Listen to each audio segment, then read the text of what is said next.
భయము ధైర్యము రెండు ఏకకాలమునందు ఇవ్వగలిగినది ఏది అంటే భక్తి ఒక్కటే. అందుకే ఈ దేశంలో భక్తి పరమౌషధం.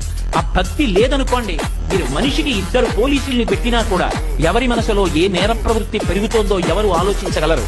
అదే మనసు సంస్కరింపబడింది అనుకోండి, వాడి మనసు పాలకుండ లాంటిది అనుకోండి.